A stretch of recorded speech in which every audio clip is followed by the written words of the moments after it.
The morning in Madison was the sort of early summer morning that smelled like freshly cut grass, coffee, and distant barbecue smoke. Eli Bennett sipped a too-hot latte outside Brady's Books, his local bookstore tucked between a vintage vinyl shop and a boutique selling handcrafted candles. Sunlight glinted off the awning, warming the cracked sidewalk, while a light breeze rustled the leaves of the old maple trees lining the street. Madison had a rhythm in summer mornings. Joggers with earbuds, mail carriers in khaki shorts waving at familiar faces, kids pedaling in pairs with squeaky tires, and the occasional dog barking at a squirrel like it was a personal vendetta. Eli's peace was disrupted by a faint yowl. Not just any yowl, it was high-pitched, insistent, slightly accusatory. He turned his head to see a small, grey and white tabby cat pacing in front of the bookstore. Its tail flicked like a metronome, eyes wide and fixed on the same spot in the alley between the bookstore and the vinyl shop. Some mornings bring coffee, some mornings bring chaos disguised as a tabby cat. And sometimes, both come at once. The cat, a scrappy little thing Eli had informally named Whiskers, after the most obvious feature of any cat, was doing something extraordinary. It ran down the alley, turned sharply, ran down the alley again, and then stopped, looked at Eli, blinked, and repeated the exact same sequence. Like a furry loop in a live-action screensaver. Eli blinked. Maybe he was dreaming. Maybe the coffee was too hot. But no, Whiskers was stuck. By 9:15 a.m., Whiskers had completed exactly 7 loops, each identical: dash past a cardboard box, vault over a discarded soda can, pause at a puddle, glare at the graffiti-strewn brick wall, and start again. A small crowd began to gather. Neighbors leaning out windows, joggers slowing down, even Mrs. Larkin, 68, walking her terrier on the corner, paused mid-step. That cat, she said, pointing, has issues. Eli nodded seriously. Or, maybe it's teaching us something. Sometimes, life doesn't just throw challenges at you. Sometimes, it demonstrates them in the form of a cat stuck in a loop. He crouched, offering a hand. Whiskers ignored him and continued the ritual. Eli's hoodie sleeves got caught on a nearby fence post, sending him spinning like an accidental cartoon character. The terrier barked, the joggers muttered, and Whiskers didn't pause. Eli tried reasoning. Look, Whiskers, one alley. That's a lot of running for a small cat. The cat blinked once, as if mocking him, then sprinted again, perfectly retracing the previous 6 minutes. By 10 a.m., the alley had become a theater of suburban absurdity. People brought coffee cups, cameras, even folding chairs. Eli's friend Maya, a 27-year-old freelance graphic designer, arrived on her bicycle, helmet askew, and immediately began recording. This is art, she said. A loop performance, live in Madison. Eli sighed. The sun had risen higher, glinting off puddles from last night's rain. The alley smelled faintly of wet asphalt, cardboard, and something mysteriously like cat kibble. He considered calling animal control, but somehow, that felt defeatist. Whiskers was both a literal and symbolic reminder. Loops exist. And sometimes, it takes more than force to break them. By noon, the tabby had completed 20 loops. The crowd had doubled. Someone shouted, "Do you think it's the same loop it was yesterday?" Eli laughed despite himself. I hope not. In the small-town American experience, neighbors bond over the absurd, finding motivation in chaos, humor in repetition, and the occasional furry philosopher in a gray tabby. Eli studied the alley. There was a slight incline near the end, a loose plank over a ditch, a shadow of sunlight through the overhang. Maybe this was the loop's weak point. He whispered to Whiskers, "Try going around the shadow."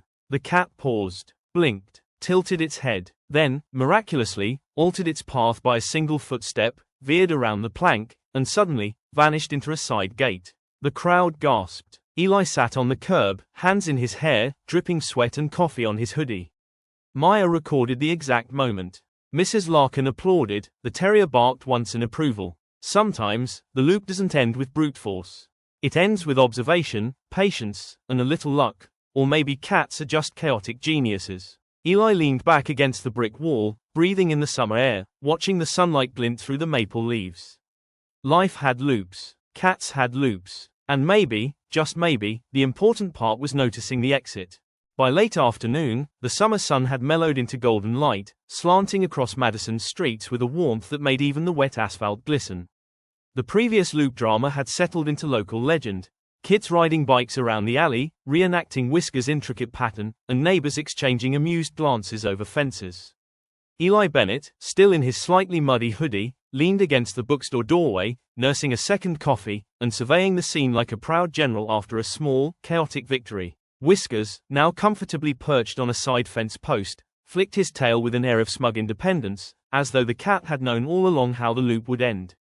Eli smiled, realizing that sometimes, the smallest creatures teach the most human lessons. Patience, observation, and a willingness to notice the subtle opportunities, these were the keys to breaking cycles, whether feline or personal. Loops exist in all shapes and sizes. Some trap you in routines, others in habits, and some just make you chase a cat for 3 hours. But if you watch closely, there's always an exit, even if it's slightly sideways. Across the street, Maya sat on a low brick wall, reviewing her footage, laughing as she replayed Whiskers' precise paw placements. She waved at Eli. "You know, you might have just witnessed a small miracle in Madison." Eli chuckled, brushing the dust off his jeans. "Or a very committed performance art piece." Meanwhile, Mrs. Larkin leaned on her cane, terrier at her side, muttering, "That cat's got more patience than the city council." By the time the sun dipped lower, neighbors began to gather in the alley, sharing stories of their week, their own loops in life, laughing at minor mishaps and celebrating small victories. Tommy, the jogger from earlier days, appeared, still dripping with sweat, but animatedly recounting how he almost tripped on a discarded coffee cup while observing Whiskers' trajectory. Eli noticed subtle changes in himself as well. A patience he didn't know he had, the ability to laugh at chaos, and an awareness that even loops with no clear exit eventually shift, sometimes by the tiniest of motions, sometimes by pure accident. The loop had been literal and symbolic, a microcosm of life's own repetitive challenges. And in escaping it, Whiskers had quietly reminded everyone that observation, small interventions, and humor could shift patterns that seemed permanent. As evening approached, the neighborhood transformed into a warm tableau of community resilience. Porch lights flickered on, kids continued to chase shadows and imaginary cats, and the scent of summer barbecues wafted through the alley. Whiskers disappeared into a neighbor's garden, leaving Eli, Maya, and a few lingering onlookers to reflect on the spectacle. Eli sipped his coffee again, savoring the bittersweet warmth. Life had loops, yes, and it could be messy, muddy, and unpredictable. But for every loop, there was an exit, a small chance to change direction, to laugh, to learn. And if a tiny gray and white tabby could show him that, perhaps he could apply it to his own routines, relationships, and ambitions.